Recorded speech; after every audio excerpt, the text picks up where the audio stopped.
నమస్కారం, welcome to 108 news Telugu. నా పేరు గౌరీ. ముందుగా బులెటిన్ లో హెడ్లైన్స్. మంత్రులపై సీఎం చంద్రబాబు ఆగ్రహం.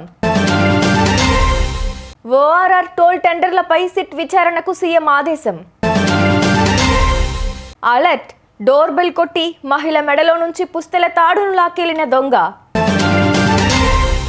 హైబ్రిడ్ మోడల్లోనే ఛాంపియన్ ట్రోఫీ 2025. కొందరు మంత్రుల వద్ద పెండింగ్ ఫైళ్లు పేరుకుపోతున్నాయంటూ సీఎం చంద్రబాబు ఆగ్రహం వ్యక్తం చేశారు. వాటిని ఎప్పటికప్పుడు క్లియర్ చేయాలని ఆదేశించారు. మంత్రుల పనితీరును ఎప్పటికప్పుడు తెలుసుకుంటున్నా, వారు టెక్నాలజీని సరిగ్గా వినియోగించుకోవడం లేదు. ఏ మంత్రి వద్ద ఫైళ్లు ఎంతసేపు పెండింగ్లో ఉంటున్నాయో నాకు తెలుసు అని సీఎం ఫైర్ అయ్యారు.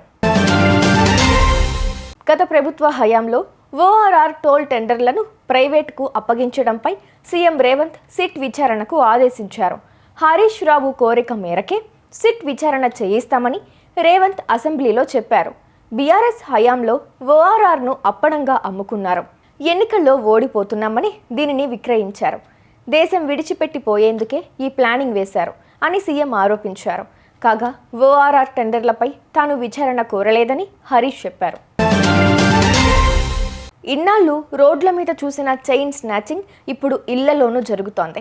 నార్సింగి పిఎస్ పరిధి హైదరీ కోట్ సన్ సిటీలో ఇటీవల ఓ అపార్ట్మెంట్లోకి ప్రవేశించిన దుండగుడు ఓ ఇంటి కాలింగ్ బెల్ కొట్టాడు. మహిళ తలుపు తీయగా ఇంట్లోకి ప్రవేశించి మెడలోని బంగారు గొలుసు లాక్కెళ్లాడు. చైన్ స్నాచింగ్కు సంబంధించిన దృశ్యాలు సీసీ కెమెరాలో రికార్డ్ అయ్యాయి. ప్రజలు అప్రమత్తంగా ఉండాలని పోలీసులు సూచిస్తున్నారు. ఛాంపియన్స్ ట్రోఫీ 2025 హైబ్రిడ్ మోడల్లో నిర్వహించాలని ఐసీసీ నిర్ణయించింది. ఈ నిర్ణయంతో పాకిస్తాన్ నిర్వహించే టోర్నీ మ్యాచ్లను ఇండియా తటస్థ వేదికలో ఆడనుంది. అలాగే పాక్ కూడా ఇండియా నిర్వహించే టోర్నీ మ్యాచ్లన్నీ తటస్థ వేదికలో ఆడుతుంది.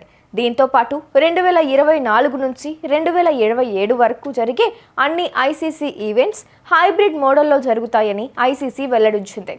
చూసారుగా, ఇవి ఇవాల్టి బులెటిన్ అప్డేట్స్.